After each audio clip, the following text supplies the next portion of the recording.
العالمين والصلاة والسلام على سيد الأنبياء والمرسلين محمد بن عبد الله النبي الصادق الأمين وعلى آله وصحبه الطيبين الطاهرين ومن تبعهم بإحسان إلى يوم الدين وعنا معهم برحمتك يا أرحم الراحمين اللهم آمين.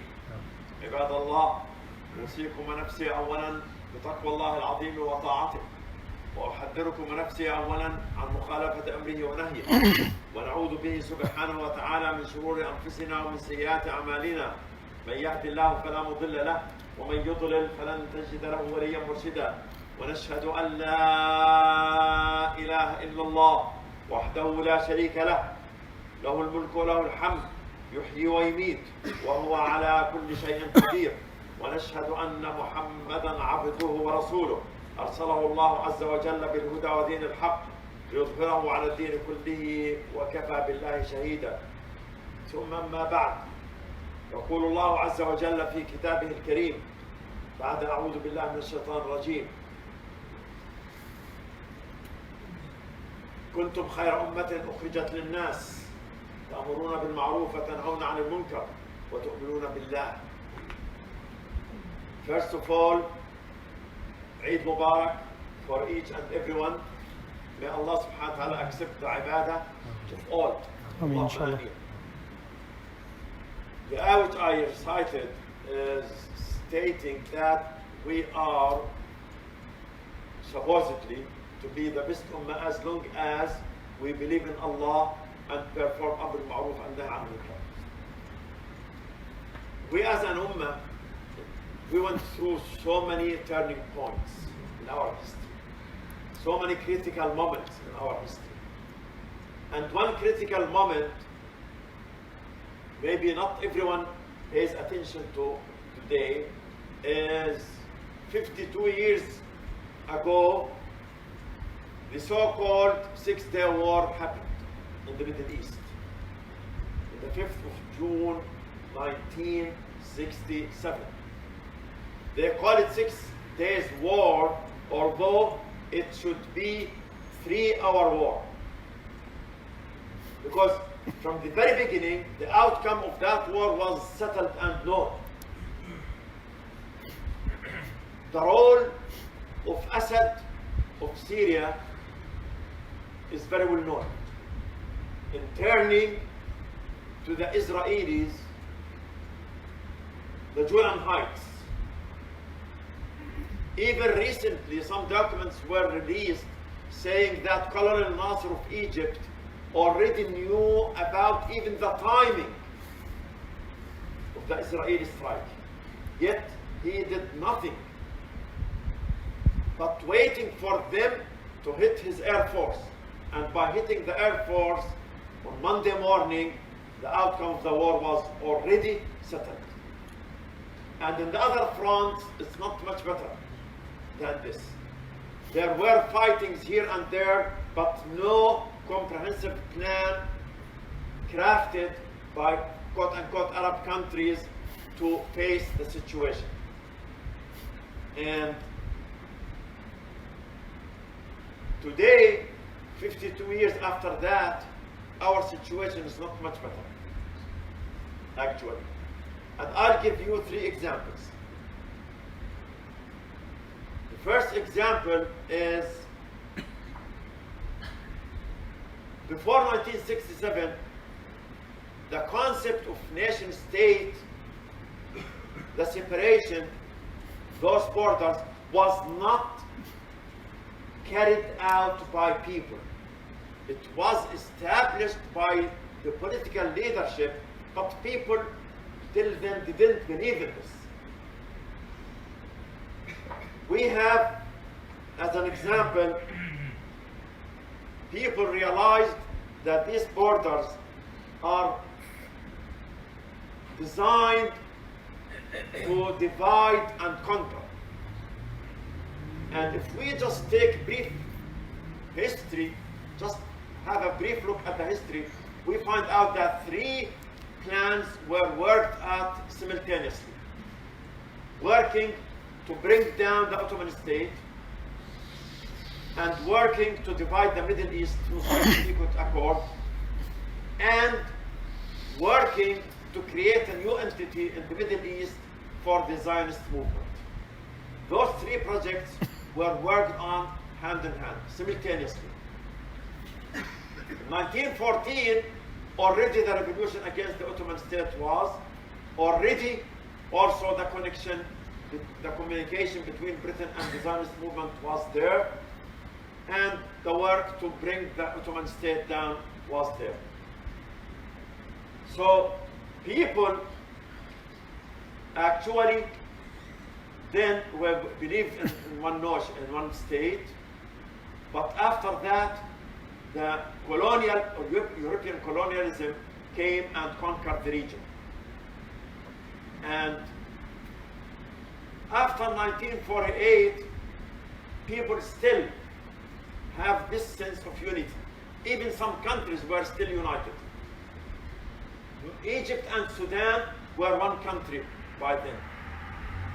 And only in 1954, Colonel Nasser of Egypt, the big lie, declared that he signed an agreement with Britain for the separation of Sudan. And in 1956, Sudan was separated. Now it's even divided further. Just through 2012, you know, the Sudan itself got divided into North Sudan and the South Sudan. But even till then, till 1967, people did not believe from their hearts in the borders. Now, we believe in the nation state. People now believe in the nation state. Now you can hear people talking about Al-Ummah Sudaniyya. The Sudanese Ummah, the Egyptian Ummah. So one Ummah turned to be different Ummahs.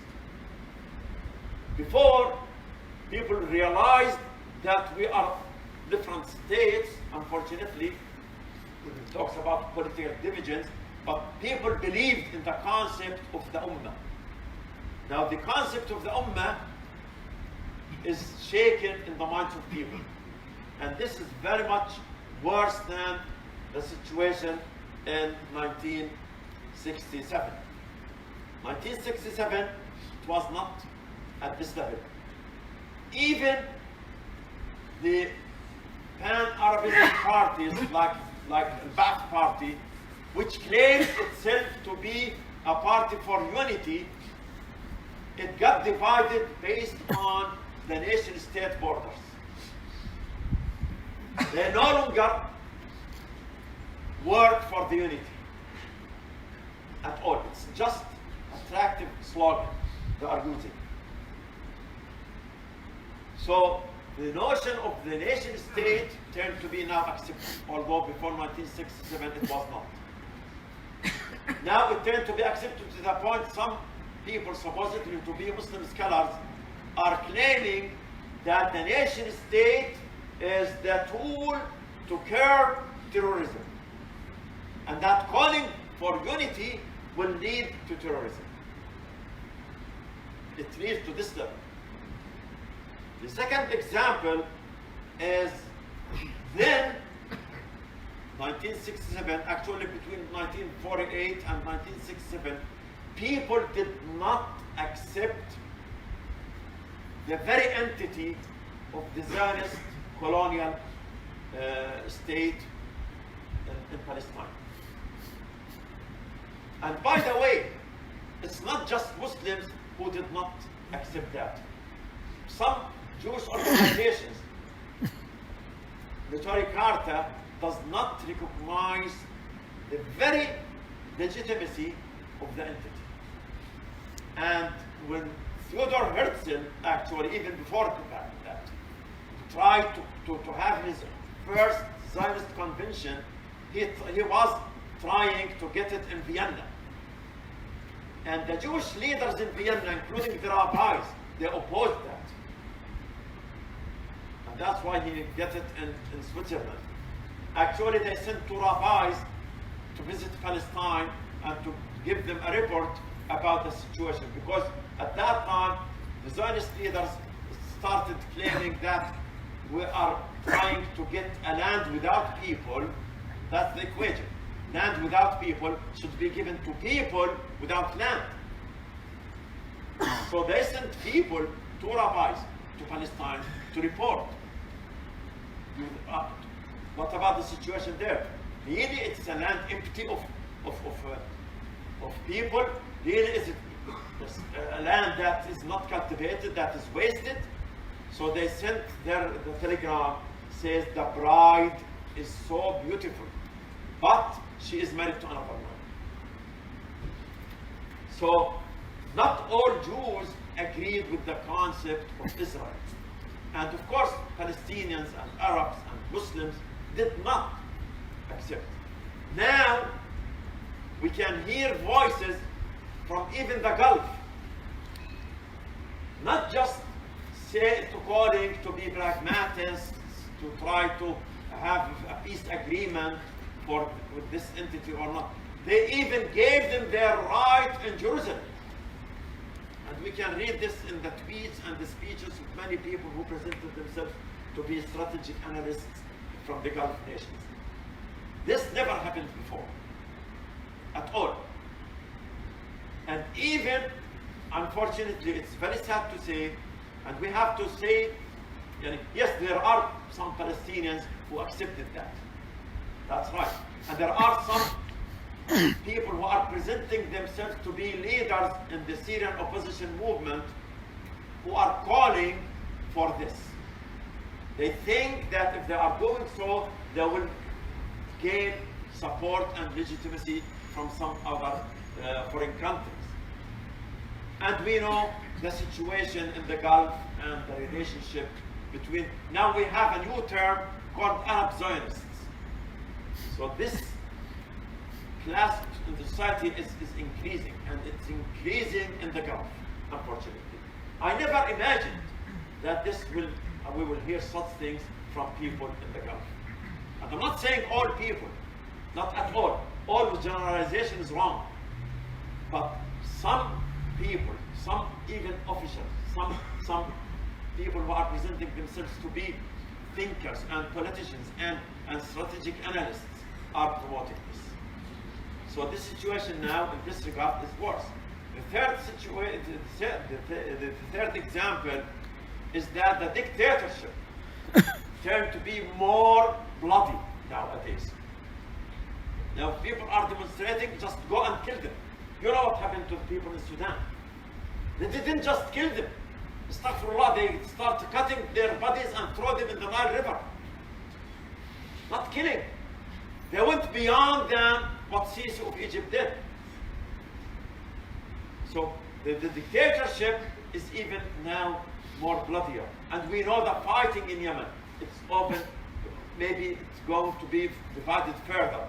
The fighting in Iraq, maybe it's going to be divided further. You know, in Yemen, the same thing. So after 1967, 52 years after that, we can say the situation is worse. But before I conclude, I have to mention one point.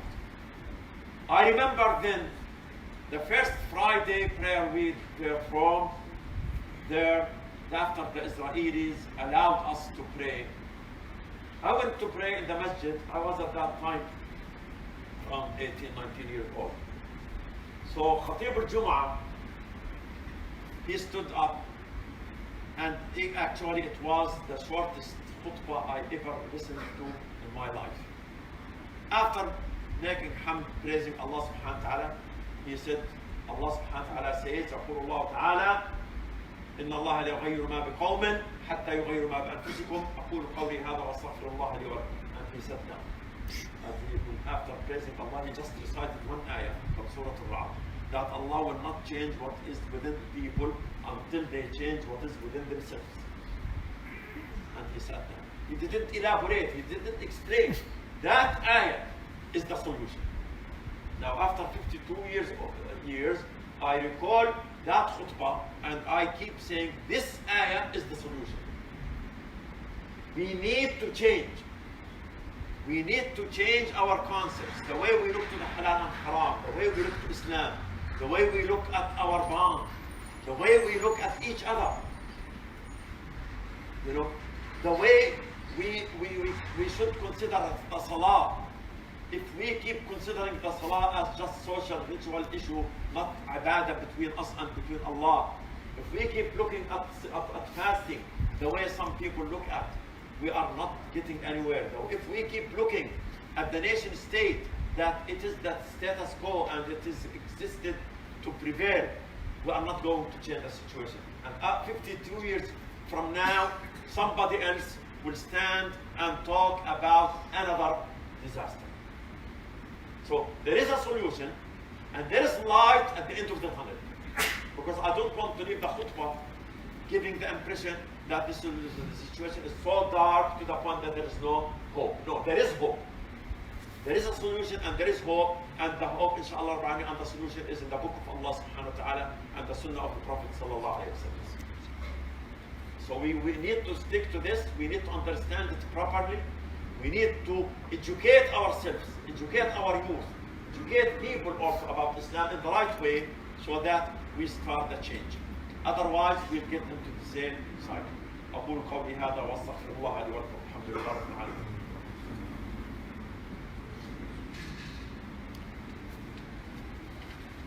الحمد لله رب العالمين ولا عدوان إلا على الظالمين والصلاة والسلام على سيد الأنبياء والمرسلين محمد بن عبد الله النبي الصادق الأمين. The way nowadays we observe Eid al-Fitr and Eid al-Adha even is very much affected with the nation state. You can have two neighboring areas observing Ramadan or the Eid in two different days, just because the political border divided them. So we need to change this. This is something that we need to look at seriously in order to change it. And we need to realize that Islam is our solution. And I'm not saying this as empty slogan. Islam really did provide us with the path of guidance, with the aqidah, with the mu'amalat, with the fiqh, with the ahkam, with the purification, with the moral system, with everything. And this system is relevant all times. It just needs from us to understand it in a relevant way and carry it to people in the right productive way. Inshallah al-Amin. إن الله وملائكته يصلون على النبي يا أيها الذين آمنوا صلوا عليه وسلموا تسليما اللهم صل على محمد وعلى آل محمد كما صليت على إبراهيم وعلى آل إبراهيم وبارك اللهم على محمد وعلى آل محمد كما باركت على إبراهيم وعلى آل إبراهيم في العالمين إنك حميد مجيد اللهم آت نفوسنا تقواها وزكها أنت خير من زكاها رب العالمين اللهم لا تدع في مقامنا هذا ذنبا إلا غفرته ولا مريضا إلا شفيته ولا حاجة من حوائج الدنيا لنا فيها خير ولك فيها رضا إلا سرتها وقضيتها رب العالمين اللهم لا تؤاخذنا بما فعل العملاء منا آمين. اللهم لا تؤاخذنا بما فعل السفهاء منا آمين. اللهم لا تؤاخذنا بما فعل المجرمون من أبناء أمتنا بنا آمين. عباد الله إن الله يأمر بالعدل والإحسان وإيتاء ذي القربى وينهى عن الفحشاء والمنكر يعظكم لعلكم تذكرون قوموا إلى صلاة الجمعة يرحمكم الله وأقم الصلاة.